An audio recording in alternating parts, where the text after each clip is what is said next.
Hello, focus friends. Today I want to talk about narrative versus neurology.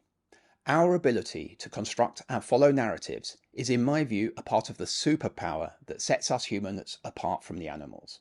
Much more so, in my opinion, than even the ability to use tools. One of the lessons that I draw from the work of Dr. Andrew Huberman is that the narratives that we carry in our heads sometimes provide an unnecessarily constraining lens through which to find motivation and engineer self-improvement. Now, I should add that this is my interpretation. Huberman doesn't, as far as I'm aware, say this directly anywhere in his work.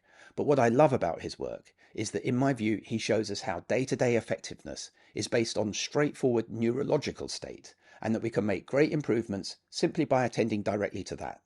Indeed, in my opinion, sometimes striving to fulfill a narrative arc through life can itself lead to problems and a sense of failure. We can live with a misapprehension thanks, if you will, to a mismatch between the narrative arc that we expect for ourselves and where we actually are in life and how we feel. And if this occurs, I think we do well to attend to our neurological state. So yes, that grand plot that we expected our lives to follow can be a straitjacket. It can even carry us away from being in touch with who we really are and what is really best for us. Narrative, I fear, can plot a journey that we find we're incapable of sustaining, one that was pushed on us by external societal factors and that doesn't actually represent who we really are. Too much TV comparing ourselves to reality TV celebrities, or too much social media comparing ourselves to the lives of Instagram influencers can have that effect.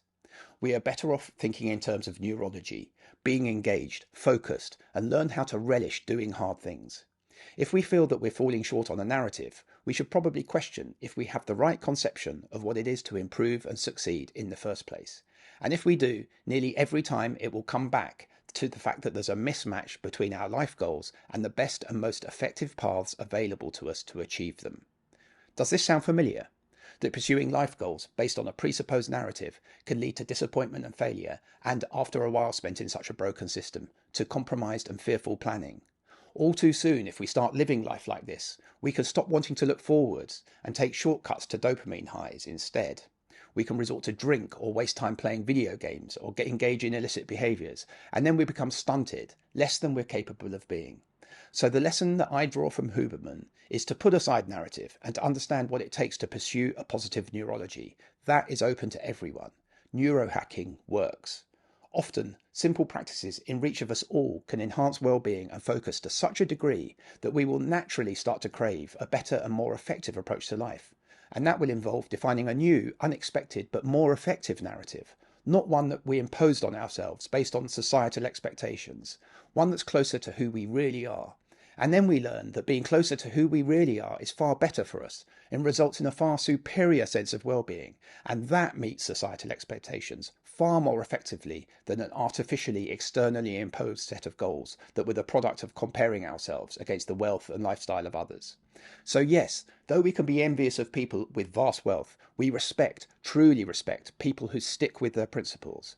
Yes, we can be beguiled by great physical looks, but we admire, truly admire, people who have a strong presence and confidence despite not having the best looks. That we see and understand to be the greater achievement.